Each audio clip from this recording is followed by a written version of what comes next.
Bonjour à tous, ici c'est Serge Kakilimbe du 3xw.jctune.com et bienvenue sur mon canal YouTube éducatif et informatif, le Trading Wall-Street TV. Et aujourd'hui, comme tous les lundis, on fait notre DApps Trading et là, c'est le premier crypto trading de la semaine, après celui du dimanche bien évidemment. Et ici, on commence la semaine en force et on va directement avec les plateformes blockchain, donc les plateformes qui nous permettent l'émission de contrats intelligents, donc les smart contracts et la création d'applications décentralisées, donc les DApps. Et ici, comme je dis toujours, c'est la catégorie où la compétition est très rude et où il se passe énormément de choses. Et ça, ce sont pratiquement les plateformes de l'Internet de demain. Donc ici, on va s'intéresser premièrement à celle qui est super connue, donc Ethereum, EOS, le Cardano, le Neo et le Zilliqa. Maintenant, je vous ai dit que j'ai rajouté le Zilliqa. Pourquoi? C'était l'outsider parfait.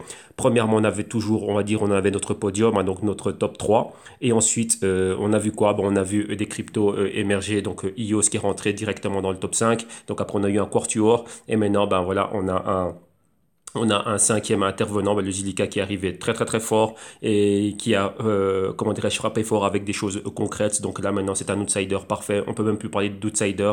Il est réellement là, donc on doit l'intégrer ici. Et donc moi, pourquoi est-ce que je l'ai intégré? Principalement avec les problèmes qui étaient survenus avec iOS, j'ai fortement rebalancé ce que j'avais en portefeuille, pratiquement la quasi-totalité. Donc là, full disclosure, je le dis, d'iOS directement pour rebouger vers du Zilliqa et rentrer encore plus dans le Cardano. Donc tout ce qui était Ethereum, je suis déjà content de ce que j'avais et aussi rebalancer un peu dans tout ce qui était Neo et ainsi de suite. Ok, donc revenir encore dans Neo maintenant que Neo est encore bien plus bas, vu que les niveaux auxquels on est maintenant, j'étais déjà rentré dans le Neo. Enfin, pour ceux qui suivent la chaîne, hein, donc j'étais déjà en train d'opérer dans le Neo lorsque le Neo est encore bien plus bas que ce que l'on voit là. Et donc voilà, donc après monter super haut et donc là ben voilà donc plutôt une approche trade. Maintenant c'est revenir vraiment dans une approche beaucoup plus long terme. Donc maintenant recommencer à réaccumuler du Neo là où il est bien plus bas et bien évidemment du Zilliqa au détriment de quoi de EOS qui malgré sa haute position est en train de, comment dirais-je, pour moi, je dis bien pour moi, je parle de moi, est en train de perdre pour moi pas mal de choses qui est toujours des compétiteurs. Donc ici je parle principalement de gestion de portefeuille. Donc j'ai un portefeuille balancé. Ici c'est mon exposition à une catégorie, donc la catégorie des DApps, ici comme vous le voyez là. Et donc là, voilà exactement. Là, ici, c'est dans ces quatre-là, principalement Ethereum, Cardano et Zilliqa. Neo, je recommence à réaccumuler petit à petit. Et réellement, iOS, pratiquement off de iOS, hein. Donc là, iOS, là, vous en doutez, principalement avec tout ce qui s'est passé. Pratiquement, c'était quoi? La news était, on va dire, positive au départ, hein, le lancement de leur mainnet, ainsi de suite. Mais on a vu exactement comment est-ce qu'ils ont géré cela.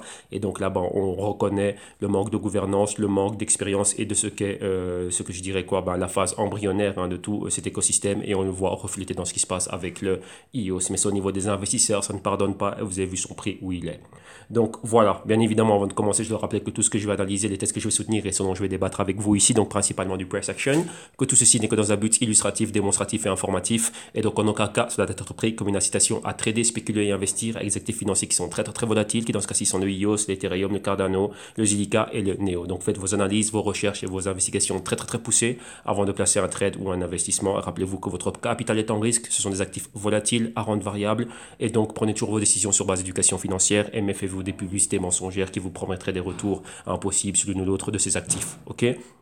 Donc voilà. Donc ça c'est première chose. Deuxième chose, j'aimerais remercier énormément, super fort Nadi, Johan et Patrick pour votre apport au niveau des news et ainsi de suite. Donc je vois que vous avez commencé à prendre goût à ce qu'est la recherche, que vous avez réellement commencé à comprendre c'est quoi. Et donc là, vous êtes en train de vous transformer en des mini Bloomberg et c'est ce qu'il faut faire. Vous voyez que toute la recherche que l'on a donc entre nous, hein, on a plus ou moins chacun une dizaine, une quinzaine, voire même parfois une vingtaine de news et c'est plus ou moins 50 à 60 articles que l'on gère au quotidien. Et ici, moi, je viens vous présenter réellement, on va dire un résumé, un contenu du tout. Donc, c'est réellement ce qui est croustillant, vu qu'il y a pas mal de choses qui sont des continuités de ce qu'on a vu les semaines antérieures. Mais après, ce que l'on fait, c'est qu'on partage réellement tous les articles en zone de commentaires ou dans la description de vidéo. Bon, il n'y a pas énormément de place pour pouvoir tout mettre.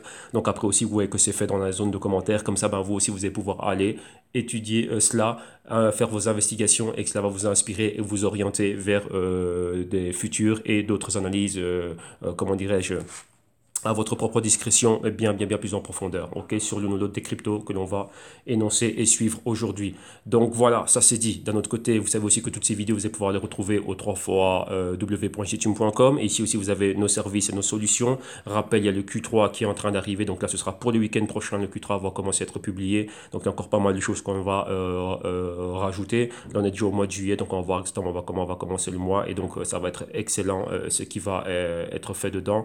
Et donc voilà, donc ici, on va procéder de la manière suivante. Bien sûr, ça c'est pour toute personne qui serait nouvelle, hein, donc c'est la première fois que vous croisez les vidéos ici du Trading Wall Street TV. Donc là, ce que vous faites, c'est quoi? Ben, vous regardez déjà tout ce qu'on a en archive, donc vous allez qu'on a énormément de choses. Le contenu du canal est pensé pour vous qui êtes novice et tous ceux qui s'intéressent aux investissements, au trading et peu importe. Donc il y a énormément de ressources dans le canal, donc profitez-en au quotidien. Donc moi je prends mon temps ici au quotidien, entre deux sessions ou entre deux réunions, enfin peu importe, je prends au moins 1 heure de mon temps chaque jour pour être ici et partager avec la communauté. Ben voilà, je me nourris aussi de cette énergie. Donc là, voilà, un grand merci à vous tous. Un grand merci à tous ceux qui soutiennent le canal. Et donc ici, on y est. Ok, donc là, profitez réellement des ressources du canal. Et voilà, donc là, c'est ouvert à tous. Et réellement, ben, on augmente l'intelligence de toute la communauté. Donc ça, voilà. Donc là, chacun amène sa pierre à l'édifice. Donc que ça continue. Donc on va procéder de la manière suivante. Numéro 1, on va aller à CoinCheckup. Regarder ce qui se passe avec tout l'écosystème crypto. Donc Market Cap, on le fait principalement les dimanches. On regarde le Bitcoin comme étant un indicateur. Donc on voit un peu comment il va selon son patron. On voit que son patron est toujours, il est contagieux. Hein, donc il contamine réellement tout l'écosystème. Ensuite, on se focalise sur les cryptos du jour. Ensuite, on regarde les pièces informatives. Donc, on fait vraiment un concentré des pièces informatives réellement les plus costauds. Donc, ouais, par rapport à tout ce qu'on a, on voit qu'il y a pas mal de cerveaux qui travaillent dessus. Bon, on regarde réellement ce qu'il y a, ce qu'on avait suivi, ce qui est un peu ce qui est nouveau, ce que réellement, ici, là, c'est selon ma synthèse, ce que je vois impactant. Mais rappelez-vous, vous avez tous les autres articles aussi qui vont être là en description de vidéo. Comme ça, vous aussi, vous pouvez faire vos propres idées et aller plus loin dans ces analyses-là. Et ensuite, on termine par l'analyse technique et le price action. Okay, donc, on voit un peu si les news que l'on a vu ici, c'est un impact. Donc, si on peut faire le parallèle entre les news donc à fort catalyseur, directement un impact ou un parallèle, comment cela va impacter au moment présent ou la perspective future, des possibles scénarios, des probabilités de scénarios dans le futur à court terme, moyen terme et long terme. Enfin, plutôt court et moyen terme. Okay, donc, voilà, market cap toujours en dessous des 260 milliards de dollars. Donc, on est tombé déjà à ces niveaux-là. Vous voyez qu'on est en train d'osciller. On va pratiquement nulle part. On reste horizontal. Donc le Bitcoin ici, attendez, on va réactualiser la page pour être sûr que les prix sont au top. Vu qu'il y a ici, ça peut changer très vite, mais pour le moment, on n'a pas énormément de volatilité. Donc, qu'est-ce qu'on a? C'est quoi? Ben, c'est que les prix restent réellement là où on est. Donc, vous voyez qu'on est pareil. Hein. Donc, le patron, on l'avait déjà vu. Donc, les prix, ben, on est là en dessous des 6400. Vous voyez qu'on est aussi entre 6000 et 6400. Et entre 6000 et vers le bas, ben, les 5000 et des poussières. Vous voyez qu'on avait atteint des niveaux bien plus bas. Market cap du Bitcoin, vous voyez qu'on redécolle. On avait un support aux 100 milliards. Là, on est au-dessus. Donc, on est entre 100 milliards et 110 milliards. Maintenant, on va regarder les autres cryptos, donc les cryptos du jour. Ici, on a Ethereum. Son prix 452 $. Au niveau horaire, on est flat, mais en positif. 24 heures flat, mais en négatif. Donc flat, c'est tout ce qui est compris entre 0 et 1%. Une fois qu'on est passé à 1%, bon, on commence à avoir une direction. On sent que oui ou non, il se passe quelque chose. Tant qu'on est compris entre 0 et 1%, c'est pour ça que vous m'entendez dire flat. Donc flat, c'est quoi? On est horizontal, réellement, il ne se passe rien. Et c'est ce que vous voyez ici. Vous voyez qu'on est vraiment entre une résistance et un support et on est dans un mouvement horizontal. Donc on va de plus 1 à moins 1. On est en train d'osciller là. Donc ce qui fait qu'il ne se passe rien du tout. Nous, on a besoin de tendance. C'est sur base de tendance qu'on s'est bah tiens, ici où j'augmente mon exposition ou je diminue mon exposition ou je ne fais rien. Lorsqu'on est flat, eh ben, il n'y a rien à faire. Tout simplement, bah, c'est ça. Là, encore une fois, je dis bien, ici, je parle de gestion de portefeuille. Donc, portefeuille quoi? Pour du moyen à du long terme. Si vous êtes dans le trading réellement à très court terme, donc vraiment scalping, intra-journalier, ainsi de suite, là, il y a des choses à faire vu la volatilité que peut vous donner un Bitcoin, par exemple, ou un Ethereum. Mais ça, c'est autre chose. Ça, c'est autre chose. Ici, je suis réellement focalisé. Ben, moi, vous connaissez mes prises de position. Ça va d'une journée à 2-3 mois et plus. Donc ici, on parle ici vraiment de tout ce qui est réellement focalisé, gestion de portefeuille, construction, réellement money allocation, money management et risk management pour des portefeuilles de moyen à long terme. Ok, donc voilà, donc Ethereum, on revient, on est flat alors, au niveau horaire, on est flat au niveau journalier, mensuel, hebdo, on est à moins 1,1%, mensuel, on est à moins 22% et trimestriel, on est à plus 12%. Ici, vous voyez que le patron identique que celui du Bitcoin, mais dans le rouge. Market cap 45 milliards. Ensuite, EOS, cinquième position avec énormément de problèmes. Donc rappelez-vous les hauts qu'on avait eu aux 23 dollars et des poussières. Donc là, regardez les vidéos qu'on archive, vous allez voir exactement la construction, comment dirais-je, des probabilités que j'avais et des shorts dont j'ai parlé. Donc dans cette baisse-là, c'était moi déjà revendre les EOS que j'avais et en même temps shorter le EOS. Donc très important. Cela, c'est une notion à ne pas oublier. Vous voyez que maintenant on est dans un bear market. Donc ouais, au niveau ici, ce que vous voyez là, mensuel, même trimestriel, ça dépend des cryptos. Bear market, eh ben c'est quoi? Ben là, on vient et on protège son capital. Si vous n'avez pas envie de vendre, eh ben, vous devez avoir des outils qui vont vous permettre de protéger cela. Donc, lorsqu'on passe de 23 à 8 dollars, ben, imaginez vous avez pu capter un short de 15 à 10 dollars, eh ben c'est ça. Là, au moins, vous avez bénéficié, capitalisé dans cette baisse au lieu d'être une victime. Maintenant, il y a 99% des personnes qui sont investies en crypto qui sont des victimes. Victimes de quoi? Ben, victimes de la baisse, ils ne savent pas quoi faire. Pourquoi? Ben, il y a quelque chose qu'ils ne savent pas. C'est quoi? Ben, c'est qu'ils peuvent shorter, pas spécialement commencer à shorter toutes les cryptos, mais il y a des outils qui vous permettent de protéger cela. Donc là, vous voyez ici, c'est pour ça qu'on parle de gestion de portefeuille. Si vous avez un portefeuille dans lequel vous avez 1600 cryptos, comment vous faites? Si vous n'avez pas envie de les vendre, eh ben, vous avez un outil qui s'appelle le short selling. Ok? Mais bon, là, c'est d'autres vidéos, d'autres choses. Si vous en savoir plus, il y a les vidéos modules pour ça. Ok, donc EOS, son prix 8 dollars. Au niveau horaire, on est flat. 24 heures, on est flat mais en négatif. Hebdo, on est flat mais en négatif. Mensuel, on est à moins 45%. Et trimestriel, on est à un peu moins de 35% à la hausse. Le patron, exactement le même, mais mouvement horizontal. Market cap 7,2 milliards. Huitième position ici, Cardano. On a quoi? Son prix 14 cents de dollars. Au niveau horaire, on est flat mais en positif. 24 heures plus 1,2%. Hebdo, un peu moins de 7% à la hausse. Mensuel, moins 37%. Et trimestriel, un peu moins de moins 16%. Le patron est identique ici, on tend légèrement vers le haut, après ce que l'on voit ici, donc avec le patron hebdo, on va plutôt vers le haut. Market cap 3,7 milliards. Alors qu'est-ce qu'on a encore ici? On a le Neo. Neo ici c'est 32 dollars. Au niveau horaire on est flat mais en négative. 24 heures on est à la hausse d'un peu moins de 7%. Hebdo à la hausse de 3,3%. Mensuel à la baisse de un peu moins de 42%. Et trimestriel à la baisse d'un peu plus de 37%. Le patron identique. Market cap 2,1 milliards. Et on a vu 1, 2, 3, 4. Et il manque le cinquième, c'est le Zilliqa. Voilà, Zilliqa, où es-tu? Voilà, 26e position avec le Zilliqa en train de monter très fort. Maintenant, Zilliqa, c'est quoi? C'est 7 cents. Au niveau horaire, on est flat mais en négatif. Au niveau 24 heures, on est 100% flat mais en positif. Hebdomadaire, 12,4% à la hausse. Mensuel, moins 35%. Mais trimestriel, plus 56%. Donc, vous voyez que le patron est identique, sauf qu'ici, on décolle fortement du support. Donc là, c'est ce que vous voyez ici au niveau hebdo. Donc vous voyez le décollage et maintenant on est flat. Donc vous voyez que ça c'est ultra important. Market cap, on a passé la barre du demi-milliard. Donc on est à 548 millions exactement. Alors maintenant, avant d'aller à l'analyse technique, on va aller regarder des pièces informatives. Donc je vais faire vraiment une synthèse des informations qu'on a. Rappelez-vous, on a énormément d'articles. Donc là, un chapeau au travail de... Je vous appelais ma team de Bloomberg Intelligence. Donc Nadi, Johan et Patrick. Donc là, bah voilà... ça, c'est ça. Donc là, c'est l'information. Ben, il faut savoir c'est quoi. Et comme je dis, l'information, une fois que nous, on a tout cela, ben, l'information, elle nous inspire, elle nous oriente à aller voir des choses bien déterminantes, enfin des choses concrètes. Sur quoi? À propos des cryptos dans lesquels on était investi. Donc on doit savoir ce qui se passe. Vous devez savoir ce qui se passe à tout moment. Voilà, moi qui suis dans le Zilliqa, ben, je dois savoir tout ce qui se passe dans le Zilliqa. Même techniquement, même si je ne suis pas un développeur professionnel, je dois savoir de quoi il en va. Donc là, je dois m'éduquer, me mettre à ce niveau-là. Vous voyez pourquoi, comme vous le voyez ici, l'argent, ça va bien plus rapidement que moi. Moi, j'ai des billes qui sont mis ici, donc je suis investi dans le Zilliqa, donc je dois savoir ce qui se passe dans le Zilliqa. Je ne peux pas être là comme disent, bah tiens, il se passe quoi dans le Zilliqa? Et je dis, ah bah non, je sais pas, bah non, non, ça c'est pas possible. Là, tu es en train de faire même toi l'expression, là, Serge, tu fais le con. Tout simplement, c'est ça, c'est ce que je me dirais à moi-même. Certains de vous, enfin, vous me connaissez, enfin, ceux qui me connaissent, vous savez comment je suis direct moi-même. Moi, j'hésite pas à dire lorsque j'ai fait le con avec un truc, comme je dis toujours, hein, les plus grosses conneries que j'ai fait dernièrement, ben, c'est mes trades avec Apple. Bien que j'étais dans le positif, mais j'ai tradé comme un con à la hausse, alors qu'il suffisait d'acheter. Pourquoi? Ben, il suffisait d'acheter, c'est simple à dire, mais quoi, mon analyse fondamentale était bien faite, ça allait dans le sens correct depuis déjà bien plus d'une année. Amazon, pareil, mais j'étais en train de m'amuser à faire quoi? Ben, à rendre le broker plus riche en allant pas à pas. Bien sûr, je dis pourquoi aussi cela a été fait, bah parce qu'il y avait un risque global avec tout ce qui est en train de se passer, type d'intérêt, les conneries de tweets de Trump, ainsi de suite. Donc il y a des risques dans les marchés et il y a eu des mouvements qui ont fait que, bah tiens, je dois protéger ce que j'ai. Donc d'un côté, c'est ça. Mais ouais, que d'un autre côté, bon, maintenant c'est facile. Je peux me traiter de con moi-même en disant, bah tiens, il suffisait de rester dedans. Oui, mais je ne savais pas que Trump allait tweeter ça et que ça allait avoir telle ou telle réaction. qu'on allait changer Jelen pour Powell à la Fed et que ça allait avoir ça, ça, ça et ça. Bon, avec du recul, ben voilà, faut être honnête avec soi-même. Je dis, bah tiens, bah, c'est vrai que, mais le risque existe. Donc d'un autre côté, bon, ouais, c'est du 50-50. On voit qu'on voit le futur, c'est ça, c'est le but. Hein. Rappelez-vous que le but, c'est ça, c'est faire des sous en prédisant le futur, mais il y a des risques qui vont arriver en cours de route. Et les risques, bah, c'est quoi? C'est ce qui se passe. Là, je vous ai donné l'exemple d'Apple et ainsi de suite et tout ça, par rapport au tweet de Trump et ce qui se passe, les risques géopolitiques, ainsi de suite. Ça impacte les marchés, bah, ici c'est pareil.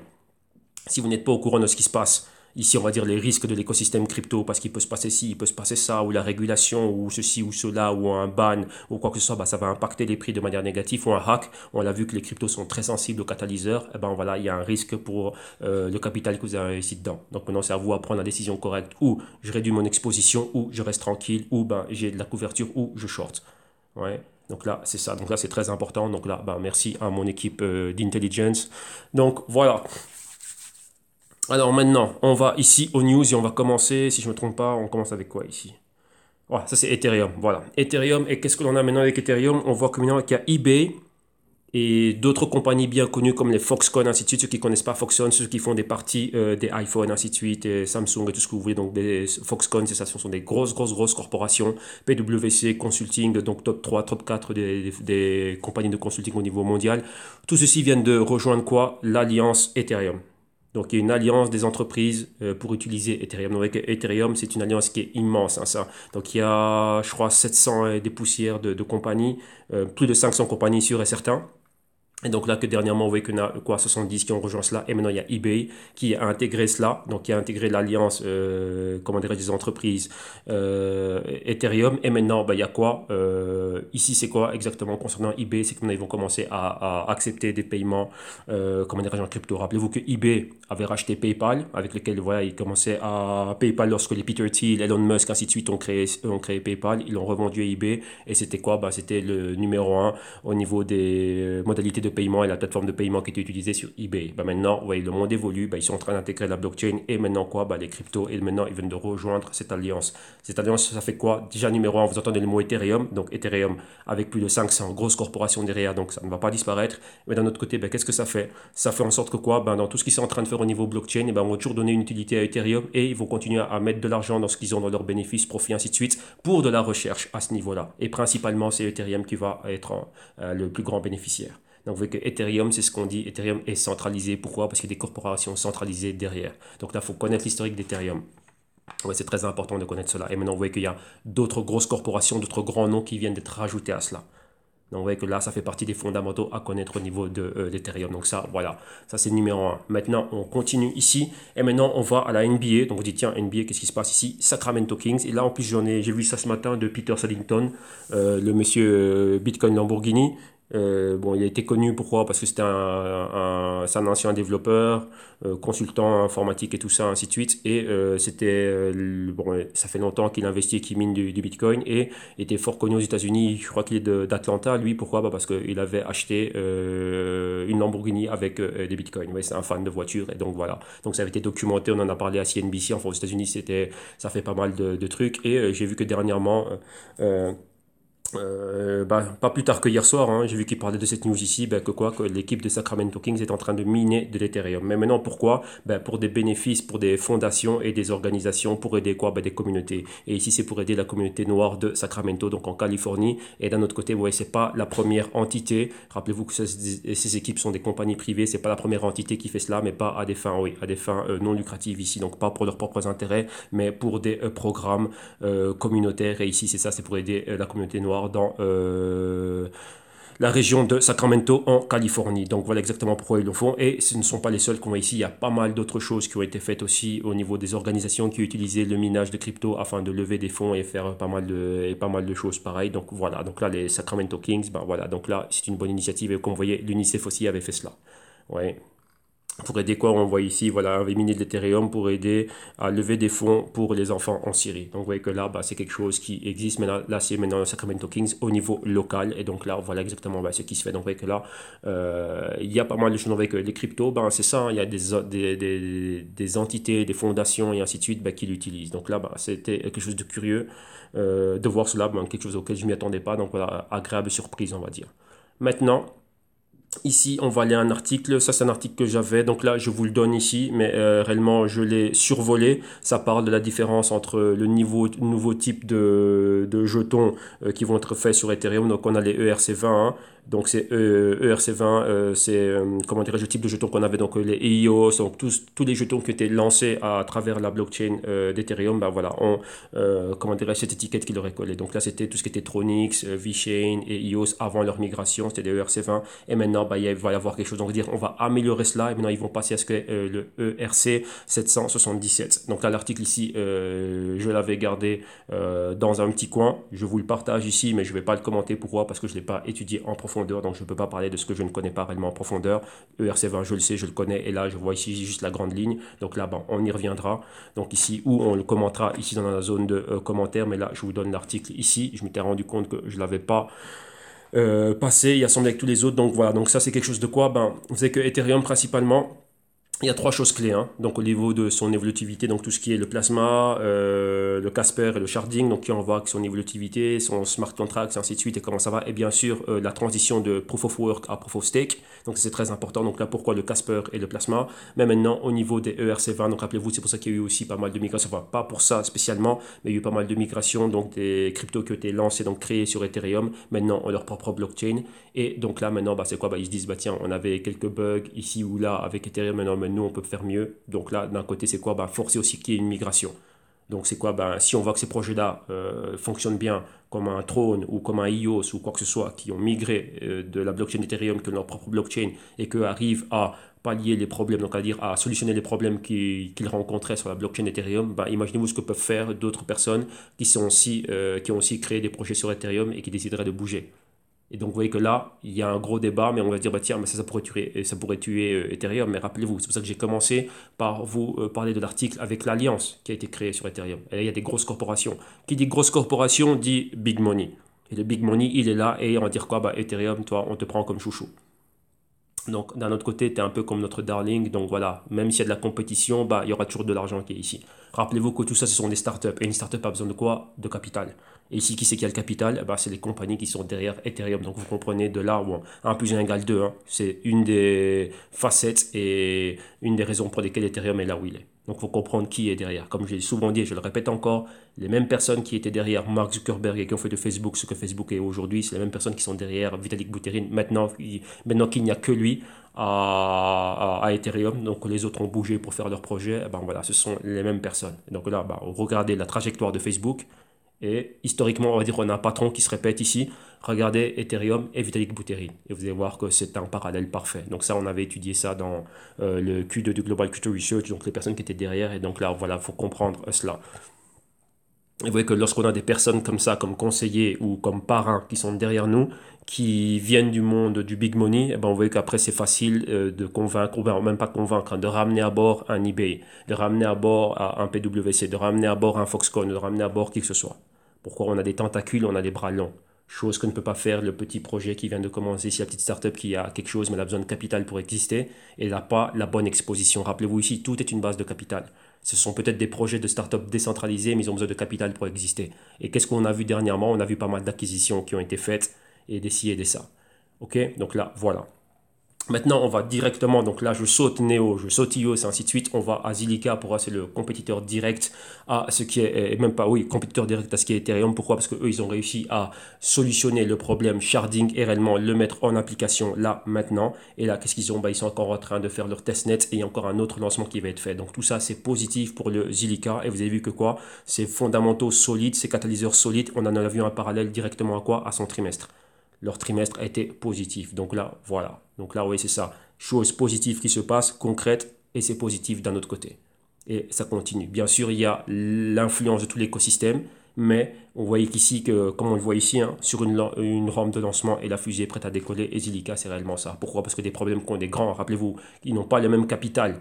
On vient de franchir le demi-milliard, donc les 536 millions, si je me souviens bien, et on n'a pas les 40, je ne sais pas combien, qu'a Ethereum. Vous voyez qu'il y a une grosse différence, c'est abysmal ici. Ils sont 10 fois plus petits, 10 ou 11 fois, 12 fois plus petits qu'Ethereum. Et voilà ce qu'ils ont réussi à faire, s'imposer, être dans le top 30, maintenant 26e, alors qu'on ne les connaissait pas il y a peu. Ok, donc là, vous voyez que ça, c'est ça. Ça, c'est la puissance lorsqu'on a une bonne équipe qui est dédiée, qui sait ce qu'elle est en train de faire. Et on fait des choses concrètes et carrées. On se débrouille avec les moyens que l'on a, mais voilà, on est là et la compétition, elle est ouverte. Donc maintenant, c'est ça, hein. Ici, ben, là, vous voyez que ils ont tellement bien fait les choses que moi, ben, j'ai bazardé ce que j'avais dans iOS pour le mettre dans le ZDK et je ne regrette pas. Maintenant, c'est quoi? Ben, iOS doivent me prouver cela et à iOS, on va y arriver. Rappelez-vous une chose, dans le monde des investissements, ça c'est ce que je dis toujours, hein, ceux qui sont avec moi en consulting, on opère comme Terminator. Je vous le dis, moi je suis un fan enfin même pas un fan de Samsung. J'utilise des produits Samsung parce que voilà, bah, l'utilité je la vois concrète. J'utilise pas de Apple, enfin j'ai déjà utilisé quelques produits à eux, mais je suis aussi sur Apple. Et je reviens, je l'ai dit hier, lorsque Samsung, il y a 2 étés, il y a eu le problème d'explosion de leur batterie, j'ai pas hésité à shorter Samsung et à être, comment dirais-je, haussier sur Apple durant une fenêtre de quoi? Moins d'un trimestre. Pourquoi? Bah parce que c'est ça. Donc ici, j'ai pas hésité à shorter iOS, j'ai pas hésité à sortir dans l'iOS et rentrer dans le Zilliqa. Tout simplement, c'est ça. Je mets mon capital là où je vois qu'il va être bien traité, là où je vois que je peux avoir un retour. Là où je vois qu'une équipe est en train de faire tout et n'importe quoi, enfin, pas tout et n'importe quoi, mais où ce n'est pas ça, je suis pas dedans. Tout simplement, c'est ça. Mais mes règles sont simples et basiques. Donc Silica, ils commencent à monter fort. La preuve, bah, ils sont ici et on en parle. Alors maintenant, en plus de leur lancement de leur testnet, bon voilà, on revient encore dessus, mais qu'est-ce qu'il y a encore ici? C'est quoi? Listé sur CoinWine. Donc c'est quoi quand on est listé? Rappelez-vous, c'est quoi? Plus d'exposition, plus de personnes qui en parlent. Donc là, ça reste quoi? Positif pour cela. Et ici, on revient encore un peu sur le lancement de la testnet. Et ici, l'auteur de l'article revient sur quoi? Le côté positif, l'impact positif que cela a eu sur Zilliqa. Vous voyez, on peut peut-être voir des fluctuations quotidiennes ou hebdomadaires, mais il faut regarder sa trajectoire. Rappelez-vous, moi, dans Zilliqa, je suis là pour du long terme. Donc moi, ça ne m'intéresse pas ce qu'il va y avoir dans une semaine ou 2 semaines. Moi, je vois le JDK horizon 2025-2030. Et donc là, je vois qu'ils sont bien partis pour bien décoller. Si je reviens à Ethereum, lorsque Ethereum avait été lancé, je vois bah, Ethereum quand ils étaient bah, comme ZDK où ils en sont aujourd'hui. Et ben ZDK, je m'attends à voir la même chose d'ici le futur. Le futur pour eux, il est bon. Et donc là, j'accepte de prendre le risque. Comme pour iOS, comme pour un Neo, quoi que ce soit. Mais pour le moment, il y a des problèmes, des choses que, comment dirais-je, qu'avec un certain niveau, pour moi, je dis bien pour moi, que c'était intolérable de ne pas avoir solutionné ces choses-là maintenant. Ok, au niveau auquel on est lorsqu'on est dans le top 5. Alors maintenant, justement, on laisse Zilliqa et on va voir l'antithèse de Zilliqa, on va voir le iOS maintenant. Et maintenant, on voit que iOS va être un peu plus centralisé. Donc je dis, bah, tiens, mais comment? C'était pas décentralisé? Qu'est-ce qui se passe sur la blockchain? Non, centralisé, c'est quoi? Rappelez-vous que iOS, et c'est ça une chose que j'étais en train, j'en ai parlé beaucoup ici avec vous, c'est quoi? C'est un problème de gouvernance. Rappelez-vous que la décentralisation, c'est ça, hein, quand on donne le pouvoir au peuple ou tout ce que vous voulez, quoi que ce soit, il y a un problème de gouvernance. Et c'est ça le gros problème qu'ils ont. Maintenant, la compagnie qui est derrière iOS, donc Block One, va venir aussi être donc va exercer de son pouvoir et remettre de l'ordre ici. Donc, c'est-à-dire quoi? Il y aura une gouvernance, ça va être hiérarchique. Il y a quelqu'un qui va commencer à prendre des décisions. Dire, toi, tu la fermes, toi, tu es OK, toi, tu rentres, toi, tu ne rentres pas. Ouais, comme une boîte de nuit. Si t'es pas assez beau et t'es pas assez bien fringué, eh ben, tu rentres pas. Ou t'as pas assez d'argent, bah, tu rentres pas. Tu peux être mal fringué et pas beau, mais tu as beaucoup d'argent, donc tu vas acheter des Dom Pérignon et des gros champagnes. Ok, monsieur, tu peux rentrer. C'est ça. Ça, c'est le pouvoir de la centralisation. Et maintenant, bah, Block One va exercer cela. Maintenant ici, on va aller un peu plus loin parce qu'il y avait un article qui parlait réellement de cela. Donc un des auteurs des articles était vraiment revenu sur la question de centralisation et réellement sur le problème de quoi? De gouvernance. Parce que c'est vraiment ça ici. On a vu qu'ils ont tenté un modèle de décentralisation qui n'a pas fonctionné et on voit qu'il y a des conflits d'intérêts et pas mal de choses ici. Donc maintenant, ben voilà, la compagnie a décidé d'intervenir et maintenant ils étaient fort attaqués par rapport à ça. Malgré le côté positif du lancement de leur mainnet et tout ce que vous voulez, la migration, c'est les choses les plus attendues, hein. Donc même moi j'attendais ça énormément entre vis-à-vis de iOS et de Throne et vis-à-vis d'Ethereum. Les migrations de iOS et de Throne, c'était attendu, super, super attendu. Il y avait VeChain aussi qui est passé fort inaperçu, mais c'était aussi très important. C'est les 3 migrations les plus importantes. Mais bon, voilà, 2 bien, mais iOS pas bien. Oui, et maintenant, Dan Larimer pense à quoi? À remplacer. Donc, Dan Larimer, rappelez-vous, créateur de Steemit, et maintenant, bah, celui qui est à la tête de Block One et à la tête, donc fondateur aussi du iOS, pense à changer cela. Et maintenant, on parle de quoi ici? De constitution. Donc, lorsqu'on parle de constitution, bah, c'est quoi? C'est un problème de gouvernance. Vous voyez, comme il dit ici, hein, lorsqu'on donne au peuple donc, le pouvoir d'arbitrage, bah, il y a des problèmes et rien n'est fait. Rien n'est fait correctement. Donc maintenant, comme on dit là, il y a beaucoup de pouvoir qui a été donné, mais comme on dit bien ici, rien n'est fait. Donc qu'est-ce qu'on doit faire maintenant? Bon, on doit changer notre modèle. Donc là, c'est quoi? Redevenir quelque chose d'un peu plus, même pas d'un peu plus, redevenir centralisé, afin qu'on puisse arbitrer correctement ce qui est en train de se passer. Ben, c'est quoi? On est d'accord pour faire ça, on n'est pas d'accord pour faire ça. Regardez, le problème, c'était quoi? C'était les 21 blocs. Enfin, les 21 producteurs de blocs qui devaient être faits. Et là, maintenant, bah, voilà, il y a des problèmes pour pouvoir voter. Donc moi, j'ai essayé de voter, j'ai été découragé, j'ai laissé tomber rapidement. Et d'autres personnes que je connais ont tenté de le faire, ont pu réussir, mais allez-y pour voir ce qu'il fallait faire. Et surtout, la plus grosse folie, enfin, pour moi, grosse folie, c'est quoi? C'est que pour pouvoir voter, maintenant, c'est le proof of stake. Donc, prouver réellement qu'on a des EOS tokens en holding et donner ses clés privées. Et j'avais donné un exemple avec des personnes avec qui je parlais en consulting et c'était quoi? C'était, voilà, imaginez-vous on prend un quartier, on prend ma rue, donc là où je vis ici, ma rue ici, là où on est tous propriétaires, et maintenant on va dire quoi? Bah tiens, pour qu'il y ait le service de ramassage des ordures ici, pour réellement prouver, donc pour qu'on vienne ramasser les ordures, on va dire dans votre rue, bah tous les propriétaires, on doit donner les clés de notre maison. On doit démontrer qu'on est réellement propriétaire et donc on doit remettre les clés de notre maison à la compagnie de voirie qui va venir nous donner le service de quoi de ramasser les ordures et de nettoyer les rues et ainsi de suite. Alors maintenant, la question que j'ai posée à tout le monde, est-ce que toi tu vas le faire? Moi, je ne le ferai pas. Donc voilà, et c'est ce qui se passe. Donc maintenant, là, c'est ça, un peu une analogie pour vous faire comprendre un peu ce qui se passe entre le proof of work et le proof of stake. Et maintenant ici, ce que EOS demandait à faire à ces token holders, de donner vos clés privées. Comme ça, on vous a prouvé que vous avez des EOS et avec ça, vous allez pouvoir voter. Et malgré ça, encore des problèmes. Donc voilà. Donc vous voyez que là ici il y a pas mal de choses. Donc là c'est vraiment le gros thème du moment. Maintenant vous voyez ici c'est encore la même chose. Hein. Donc avec Block One va venir, comme on l'a vu déjà, se mettre dans l'histoire afin de quoi d'arranger cette histoire de vote. Cette histoire de vote, de bloc producteur et ainsi de suite. Donc vous voyez que là c'est une grosse débâcle. Et réellement c'est ce que je disais au début.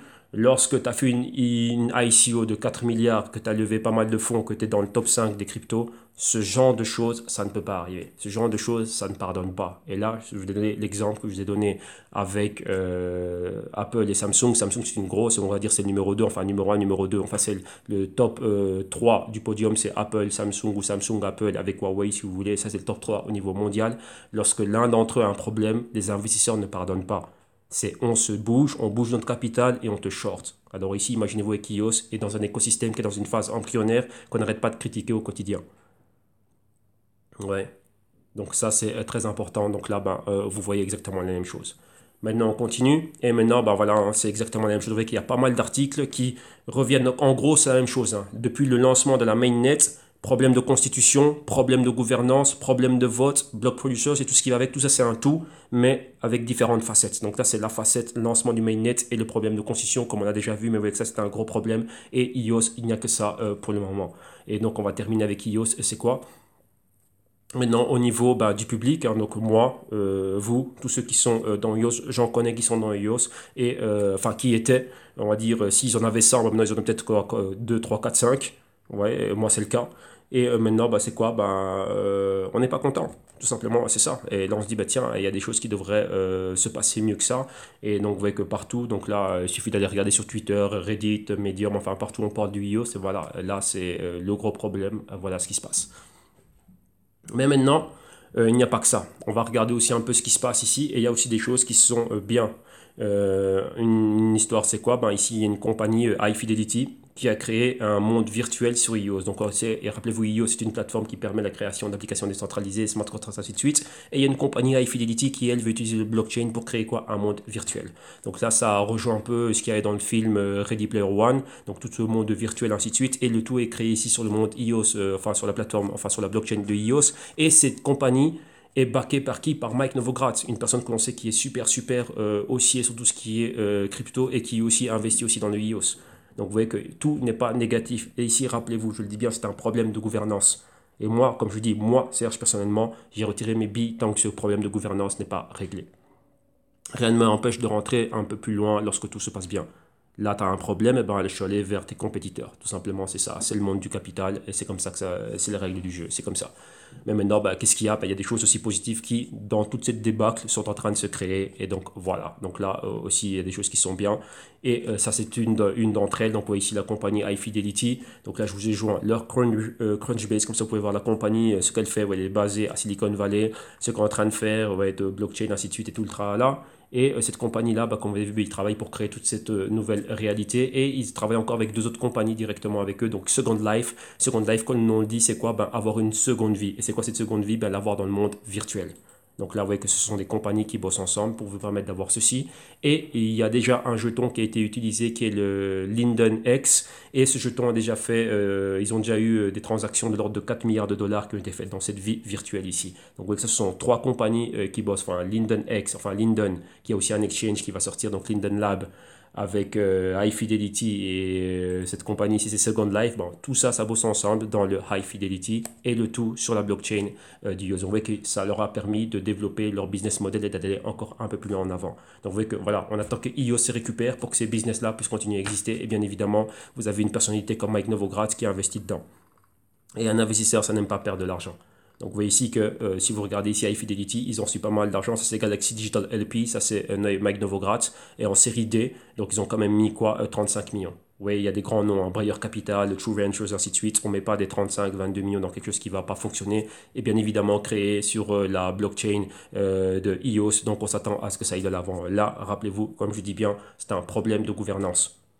Ok, donc ça c'est très important. Il faut qu'ils règlent ces problèmes-là. Pourquoi? Bah, s'il y a un problème de gouvernance, c'est comme, euh, imaginez-vous une chose. Vous êtes une famille, vous avez un véhicule, vous allez sortir en famille, et maintenant bah, vous vous disputez pour qui va conduire.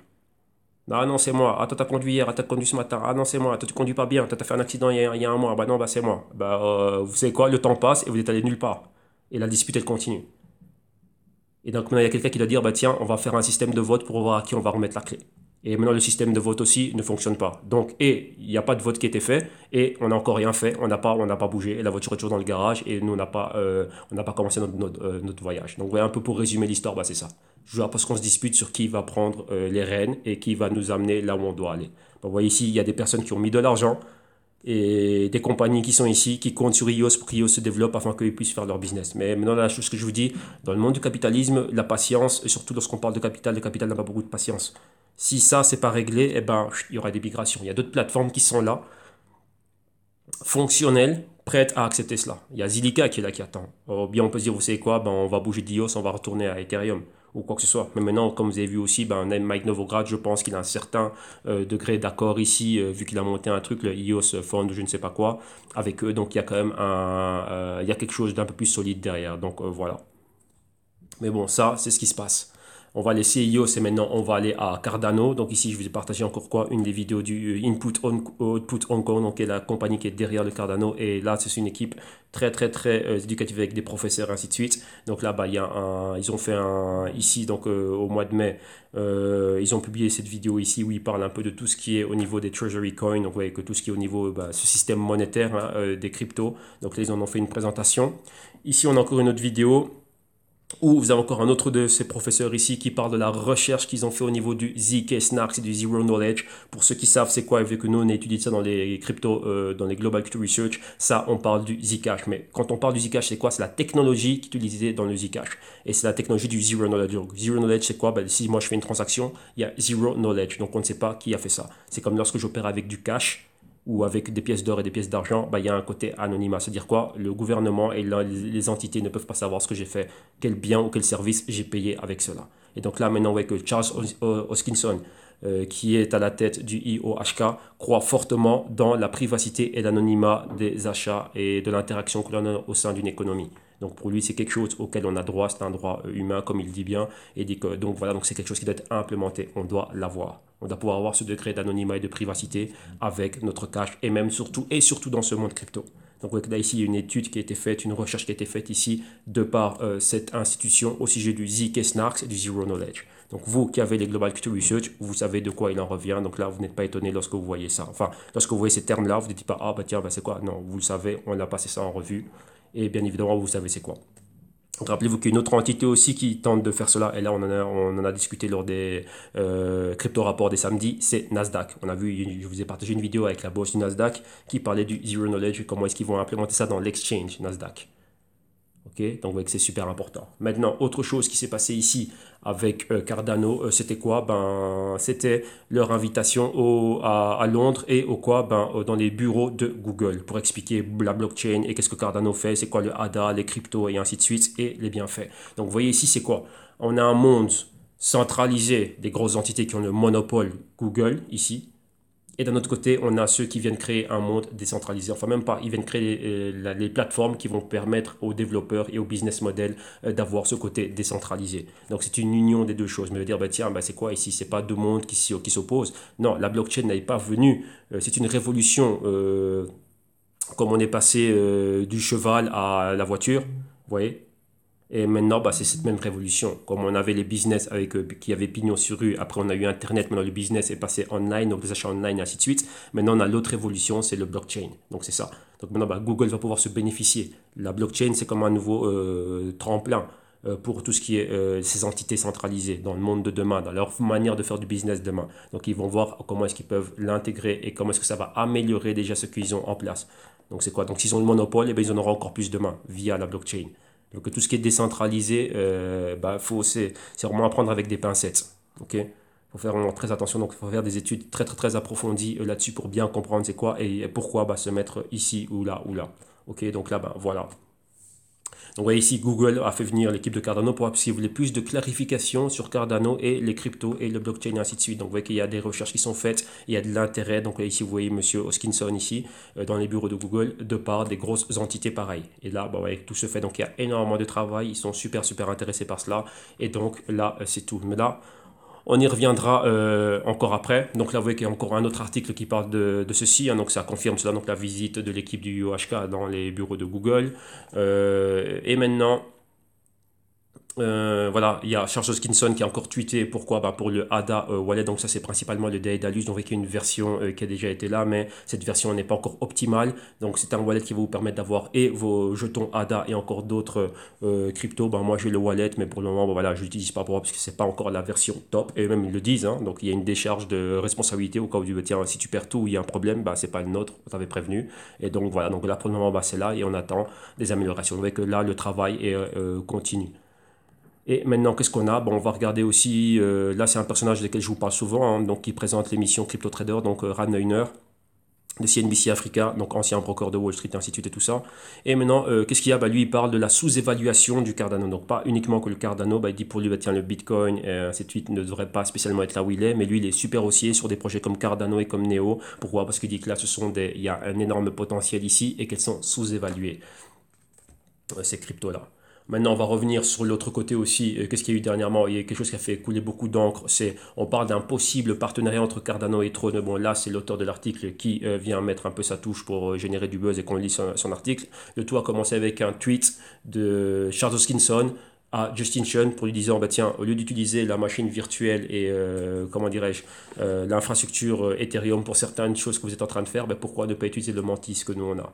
Donc ça vous permettre d'avoir différentes choses au niveau de langage de codification dans lesquels c'est fait. Et sur Ethereum, c'est un peu compliqué, ça supporte pas si ça, ça, ça. Donc c'est un langage qui est très compliqué. Nous, on supporte un peu tout. Donc pourquoi ne pas venir opérer et, comment dirais-je, regarder ce que nous on fait et utiliser le nôtre. Donc là, c'était une proposition qu'il y a eu et ça générait beaucoup de remue-ménage. Donc là, voilà.